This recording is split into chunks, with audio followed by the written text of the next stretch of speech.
my veins, I've been driving this train.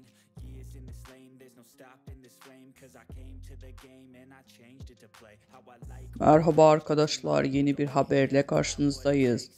Undertale ve Barış Arduç sete çıktı. Undertale uzun süre sonra ekranlara dönmeye hazırlanıyor. Müjdeli haberi sosyal medya hesabı üzerinden paylaşan güzel oyuncu, rol arkadaşı Barış Arduç ile sete çıktı.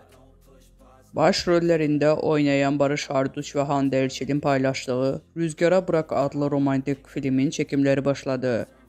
İstanbul'da başlayan çekimler Urla, Çeşme ve Alaçatı'da devam edecek.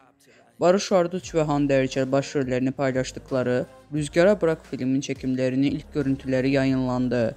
Oyuncuların birlikte pozları "Biz sete çıktık, ilk ve en tatlı kareleri sizlerle paylaşmak istedik" notunu bıraktı.